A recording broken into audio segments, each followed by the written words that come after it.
नमस्कार. ॲग्रो सोल्युशनमध्ये मी विनोद पवार पुन्हा एकदा सर्व शेतकरी बांधवांचं मनापासून स्वागत करतो.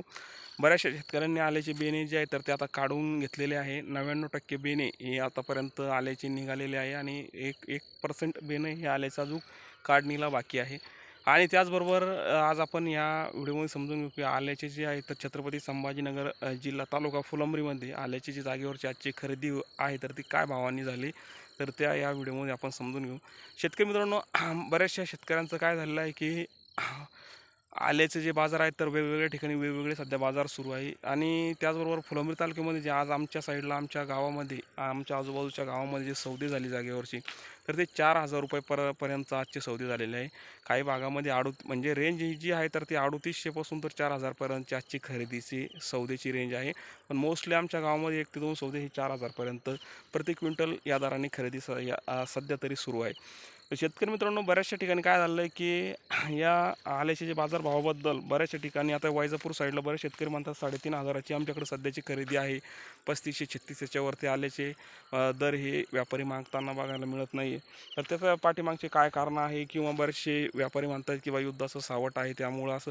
तर शेतकरी मित्रांनो, ह्याचा युद्धाचा आणि आल्याच्या बाजारभावाचा काय एवढा विशेष फरक नाही आहे. त्याचबरोबर काय झालं आहे की सुरुवातीच्या काळामध्ये जे अपेक्षित आलं निघालं पाहिजे होतं ते आलं निघालेलं नाही. आणि शेवटच्या टप्प्यामध्ये जे आहे तर ते आलं बरंचसं शिल्लक बाकी राहिलं.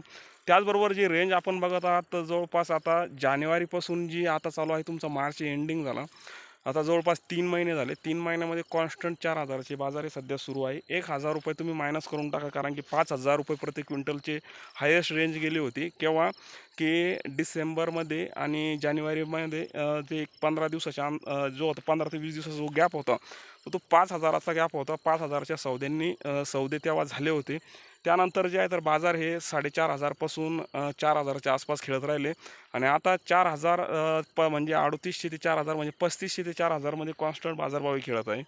त्याचबरोबर जर बाजारभाव जर पडले असेल आतापर्यंत युद्धाचं सावट वगैरे असं बाजार आणखीन पडले असते, पण त्याचं सावट वगैरे काही नाही. शेतकरी मित्रांनो, शेवटच्या टप्प्यामध्ये काय झालं, बऱ्याचशा शेतकऱ्यांनी आल्यामध्ये आंतरपिकं केले होते. त्या आंतरपिकामुळे बरेचसे प्लॉट मागं राहिले. आणि त्याचबरोबर काही शेतकऱ्यांना बेनेवरती अपेक्षा होती किंवा बेने हे जास्त बाजारभावाने जाईल किंवा बेनेच्या टायमिंगला आल्याचा दर आणखीन सुद्धा सुधारेल. तर त्या हेतुपुरस्सर बऱ्याचशा शेतकऱ्यांनी जे आहे तर आले हे मागं शिल्लक ठेवलं. आणि त्याच पार्श्वभूमीवर आता बेने ही बऱ्यापैकी 99% निघून गेले आणि 1% बेनं हा बऱ्याच शेतकऱ्यांचं राहिलं असेल असं मला वाटतं. पण असं राहणार नाही. प्रत्येकाचं जे आले लागवड करतो तो आतापर्यंत बेने हे काढून घेतले असेल. तर शेतकरी मित्रांनो, याचं जे आहे तर गणित जर लक्षात जर घेतलं तर 4चं गणित हे आपल्याला कायम बघायला मिळत आहे. बाजार हे 4च्या खाली जायला म्हणजे जाताना 3.5च्या खाली जाताना हे आपल्याला बघायला मिळत नाही. सध्या तरी 4,000चे कॉन्स्टंट बाजार सुरू आहे. लागवडीचं क्षेत्र हे 2025-26 जे आहे तर बऱ्यापैकी आहे. चांगली लागवड होती, लागवड काही कमी नाही. त्या हेतूने सुद्धा म्हणजे आपण जर बघायला गेलं तर 4,000 बाजार आपल्याला कॉन्स्टंट बघायला मिळत आहे. बाजारामध्ये जास्त ती पडझड नाही. गेल्या वर्षी जर आपण बघितलं, गेल्या वर्षीचा अनुभव, तर एकदम आपल्याला 2800चे बाजार हे डायरेक्ट 1400वरती आले होते. म्हणजे दुप्पटचा हा आपल्याला फरक बघायला मिळाला होता. पण सध्या तरी तसं काही आपल्याला बघायला मिळत नाही. मला असं वाटतं की तसं आपल्याला पुन्हाही बघायला मिळणार नाही. बाजार हे कायम असे 3.5-4चे स्थिर राहतील. प्लस याच्यापेक्षा कमी होणार नाही असं मला वाटतं. एखाद्या वेळेस वाढतील पण कमी होणार नाही. तर शेतकरी मित्रांनो, हे आजचे मी जागेवरचे बाजारभावही आपल्याला सांगत आहे. पुढचं भविष्य हे कोणीच सांगू शकत नाही. त्याचबरोबर शेतकरी मित्रांनो, आजचा जो व्हिडिओ आहे तर आजचा हा बाजार आणि 4,000चा प्रति क्विंटलच्या आजच्या आमच्या तालुक्यात आमच्या गावात ही खरेदी झालेली आहे.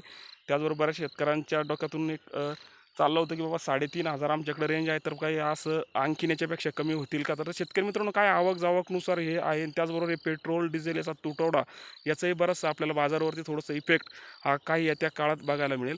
आणि त्याच पार्श्वभूमीवर जे आहे तर आल्याच्या बाजारामध्ये आपल्याला चढ उतार हे बघायला मिळतील. शेतकरी मित्रांनो, व्हिडिओ आवडल्यास लाईक शेअर सबस्क्राईब नक्की करावं. धन्यवाद.